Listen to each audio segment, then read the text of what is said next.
ವೀರಶೂರ ಗಂಭೀರ ರಣಧೀರ ಶಕ್ತಿ ಸರದಾರ, ವೀರಶೂರ ಗಂಭೀರ ರಣಧೀರ ಶಕ್ತಿ ಸರದಾರ, ಕನ್ನಡದ ಕಂದ ಕಂಡುಗಲಿ ಕರುನಾಡ ಕುಮ್ಮಟ ದುರ್ಗ ಹುಲಿ, ಕನ್ನಡದ ಕಂದ ಕಂಡುಗಲಿ ಕರುನಾಡ ಕುಮ್ಮಟ ದುರ್ಗ ಹುಲಿ.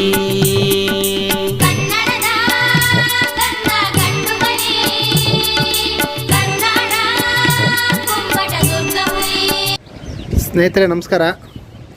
ನಾನು ಈಗ ತುಮಕೂರು ಜಿಲ್ಲೆ ತುಮಕೂರು ತಾಲೂಕಿನ ಎತ್ತೇನಹಳ್ಳಿ ಅಂತ ಗ್ರಾಮದಲ್ಲಿದ್ದೀನಿ. ಎತ್ತೇನಹಳ್ಳಿ ಗ್ರಾಮದಲ್ಲಿ ಪ್ರಸಿದ್ಧವಾಗಿರುವಂಥ ದೇವಿ ಅಂದರೆ ಮಾರಮ್ಮ ತಾಯಿ. ಪಕ್ಕದಲ್ಲೇ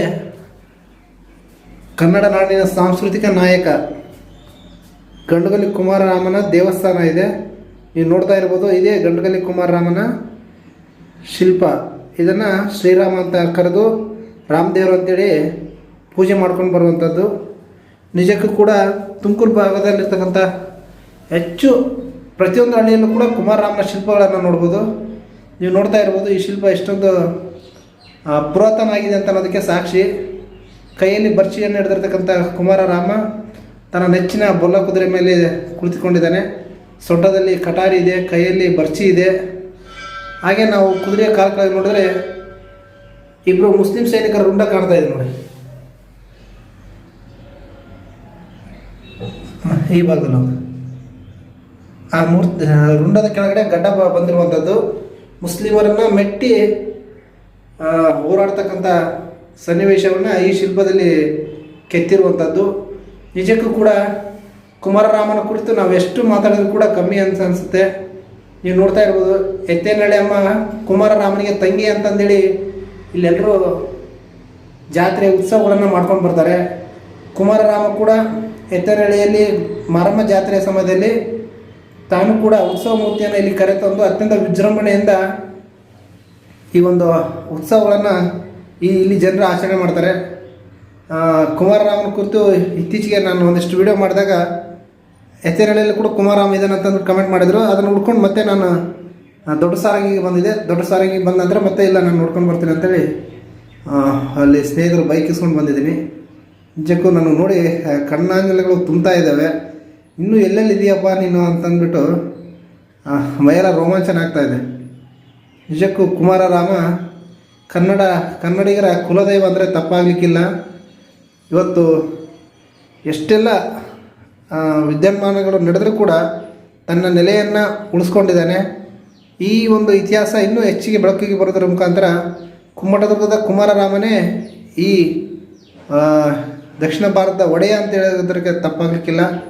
ಸಾಕಷ್ಟು ಶಿಲ್ಪಗಳು ಆಮೇಲೆ ಈ ರೀತಿಯ ಮೂರ್ತಿಗಳಿದ್ದಾವೆ. ಯಾವುದು ಕೂಡ ವೀರ್ಗಲ್ಲಲ್ಲ, ಎಲ್ಲದೂ ಈ ರೀತಿಯ ಶಿಲ್ಪಗಳನ್ನೇ ಪೂಜೆ ನೋಡ್ತಾ ಇರ್ಬೋದು ನೀವು. ದೇವಸ್ಥಾನ ಅತ್ಯಂತ ಪುರಾತನವಾದ ದೇವಸ್ಥಾನ. ಈ ದೇವಸ್ಥಾನದಿಂದ ಎತ್ತೇನಹಳ್ಳಿ ಮಾರಮ್ಮವ್ರ ದೇವಸ್ಥಾನ ಈಗ ಜೀರ್ಣೋದ್ಧಾರಗೊಳ್ತಾ ಇದೆ. ನಿಜಕ್ಕೂ ಕುಮಾರರಾಮನ ಕುರಿತು ಎಷ್ಟು ಅಧ್ಯಯನ ಮಾಡಿದ್ರು ಕೂಡ ಕಮ್ಮಿನೇ. ಮತ್ತು ನಿಮಗೆ ದೊಡ್ಡ ಸಾರಂಗಿರಲ್ಲಿರ್ತಕ್ಕಂಥ ಆ ಶಿಲ್ಪದ ಬಗ್ಗೆ ಒಂದಿಷ್ಟು ಮಾಹಿತಿಯನ್ನು ಕೊಡ್ತೀನಿ. ಈ ಒಂದು ಶಿಲ್ಪ ಎತ್ತೇನಹಳ್ಳಿ ಮಾರಮ್ಮ ದೇವಸ್ಥಾನ ಮುಂದಿರ್ತಕ್ಕಂಥ ಕುಮಾರರಾಮನ ಶಿಲ್ಪ. ಸ್ನೇಹಿತರೆ ನೋಡ್ತಾ ಇದ್ದೀರಲ್ಲ ಕುಮಾರರಾಮನ ಶಿಲ್ಪ. ಹೆಚ್ಚಾನೆಚ್ಚು ಶಿಲ್ಪಗಳನ್ನು ನಾನು ಸಾಕಷ್ಟು ತೋರಿಸ್ಬಿಟ್ಟಿದ್ದೀನಿ. ಈಗಾಗಲೇ 4, 5, 6, 7, 8 ದೇವಸ್ಥಾನಗಳ ಬಗ್ಗೆ ನನಗೆ ಇನ್ನೊಬ್ಬರು ಫೋನ್ ಮಾಡಿದರು. ಬುಕ್ಪಟ್ಟಣದಲ್ಲಿ ಒಂದಿದೆ ಅಂತ, ಸಿರಾ ತಾಲೂಕು ಹತ್ರ, ಅಲ್ಲಿಗೆ ಹೋಗಿದ್ದೀನಿ. ನೋಡಿ, ಎತ್ತೇನಹಳ್ಳಿ ಸುಪ್ರಸಿದ್ಧ ಮಾರಮ್ಮನ ಜಾತ್ರೆಗೆ ಒಂದು ಪ್ರಸಿದ್ಧಿಯನ್ನು ಪಡೆದಿರ್ತಕ್ಕಂಥದ್ದು.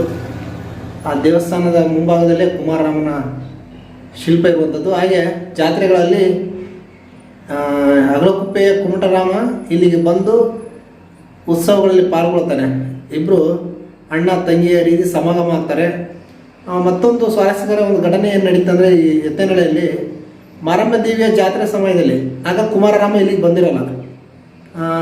ಕುಮಾರರಾಮ ಎತ್ತೇನಹಳ್ಳಿ ಜಾತ್ರೆ ನಂತರ ಒಂದು 15 ದಿನ ಬಿಟ್ಟು ಬರ್ತಾರೆ. ಆಗ ಏನು ಮಾಡ್ತಾರೆ, ಎತ್ತೇನಹಳ್ಳಿ ಜಾತ್ರೆ ಸಮಯದಲ್ಲಿ ಮಾರಮ್ಮವರು ಮೂಗುತಿನ ಕಳ್ಕೊಂಡ್ಬಿಡ್ತಾರೆ. ಅದಾದ 15 ದಿನಕ್ಕೆ ದೊಡ್ಡ ಸಾರಂಗಿಲಿ ಜಾತ್ರೆ ಆಗುತ್ತೆ. ಲಕ್ಷ್ಮೀದೇವಿ ಅಮ್ಮನವರು ಮತ್ತು ಕುಮಾರರಾಮ ಜಾತ್ರೆ. ಅಲ್ಲಿ ರಥೋತ್ಸವ ಕೂಡ ನಡೀತೆ. ಅದರ ನಂತರ ಅದಾದ 15 ದಿನಕ್ಕೆ ಎತ್ತೇನಹಳ್ಳಿಗೆ ಕುಮಾರರಾಮ ಬರ್ತಾನೆ. ಅದು ಬರೋ ಕಾರಣನೇ ಮೂಗುತಿಯನ್ನು ಕಳ್ಕೊಂಡಿದ್ದನ್ನು ಉಳ್ಕೊಡೋಕ್ಕೆ ಬರ್ತಾನೆ. ನಿಜಕ್ಕೂ ಆ ಒಂದು ಸನ್ನಿವೇಶವನ್ನು ಕಣ್ಣು ತುಂಬಿಕೊಳ್ಳೋದಕ್ಕೆ ಸಾವಿರಾರು ಭಕ್ತರು ಎತ್ತೇನಹಳ್ಳಿಯಲ್ಲಿ ಬಂದು ಜಮಾಯಿಸ್ತಾರೆ. ಅದರಲ್ಲೂ ಹೆಚ್ಚು ಬೆಂಗಳೂರಿನಲ್ಲಿ ದುಡಿಯೋಕ್ಕೆ ಹೋಗಿರ್ತಾರಲ್ಲ ಈ ಸ್ಥಳೀಯರು, ಅವರೆಲ್ಲರೂ ಕೂಡ ಈ ಜಾತ್ರೆಯಲ್ಲಿ ಬಂದು ಈ ಒಂದು ಅಣ್ಣ ತಂಗಿಯರ ಒಂದು ವೈಭವವನ್ನು ಕಣ್ಣು ತುಂಬಿಕೊಳ್ತಾರೆ. ನಿಜಕ್ಕೂ ಇದೊಂದೆಲ್ಲ ಚಾರಿತ್ರಿಕವಾಗಿ ಎಷ್ಟೊಂದು ಮಹತ್ವದ ಘಟನೆಗಳು ಇಲ್ಲಿ ಸಾಕ್ಷಿ ಆಗ್ತವೆ ಪ್ರತಿಯೊಂದಕ್ಕಂತ ಹೇಳೋದಕ್ಕೆ ಈ ಎತ್ತನಹಳ್ಳಿ ಮಾರಮ್ಮ ಮತ್ತು ಕುಮಟರಾಮನ ಈ ವೈಭವವೇ ಸಾಕ್ಷಿ ಅಂತ ಹೇಳ್ತಾ ಇದ್ದೀನಿ. ಹಾಗೆ ನನ್ನ ಈ ಒಂದು ಕನ್ನಡ ನಾಡಿನ ಎಲ್ಲ ಕನ್ನಡಿಗರಲ್ಲಿ ಒಂದು ಮನವಿ, ಕುಮಾರರಾಮನ ಇತಿಹಾಸವನ್ನು ಕನ್ನಡಿಗರೇ ಮರಿತಾ ಇರುವಂಥದ್ದು ದುರಂತ. ನೀವು ನೋಡಿದ್ರೆ ಎಷ್ಟು ಕುಮಟದುರ್ಗದಲ್ಲಿ, ತುಮಕೂರಲ್ಲಿ ಎಷ್ಟೊಂದು ದೇವಸ್ಥಾನಗಳನ್ನು ತುಮಕೂರು ಭಾಗದಲ್ಲಿ ಸ್ಥಳೀಯರೇ ನಿರ್ಮಾಣ ಮಾಡಿಕೊಂಡು ಅವುಗಳಿಗೆ ಗುಡಿ ಗುಂಡಾರಗಳನ್ನು, ಜಾತ್ರೆ ಉತ್ಸವಗಳನ್ನು ಮಾಡ್ಕೊಂಡು ಬರ್ತಾ ಇದ್ದಾರೆ. ಅದಕ್ಕೆ ಸಾಕ್ಷಿ ಅಂತ ನೋಡ್ಬೋದು. ನೀವೆಲ್ಲ ಉಪ್ಪು ಶಿಲ್ಪಗಳನ್ನು ತೋರಿಸಿದ್ದೀನಿ ನಾನು. ಕೈಯಲ್ಲಿ ಕತ್ತಿ ಹಿಡಿದಿರುವಂಥದ್ದು ಸಾಕಷ್ಟು ಅಂದರೆ ಬರ್ಚಿಯನ್ನು ಹಿಡಿದಿರ್ತಕ್ಕಂಥ ಶಿಲ್ಪಗಳನ್ನು ನಾನು ನಿಮಗೆ ತೋರಿಸಿದ್ದೀನಿ. ಅದರಲ್ಲಿ ಇದು ಕೂಡ ನೋಡ್ಬೋದು ನೀವು, ಎಷ್ಟೊಂದು ಸುಂದರವಾಗಿರ್ತಕ್ಕಂಥದ್ದು. ನಿಜಕ್ಕೂ ಕೂಡ ನನಗೆ ಕಣ್ಣಾಲೆಗಳು ತುಂಬ ಬರ್ತಾ ಇದೆ. ಕುಮಾರರಾಮ ಎಷ್ಟೊಂದು ಪರಾಕ್ರಮಿಯಾಗಿದ್ದ ಅಂತಂದರೆ ನಿಜಕ್ಕೂ ಕೂಡ ಆತನ ಹಿಂದೆ ಬಿದ್ದಿರುವ ನನಗೆ ಒಂದು ಆ ಮಟ್ಟಕ್ಕೆ ನಾನೇನೇ ಮಾಡಿದರೂ ಕೂಡ ಆತನ ಪದ್ಮಗಳಿಗೆ ಅರ್ಪಣೆ ಅಂತ ಹೇಳ್ತಾ ಇದ್ದೀನಿ.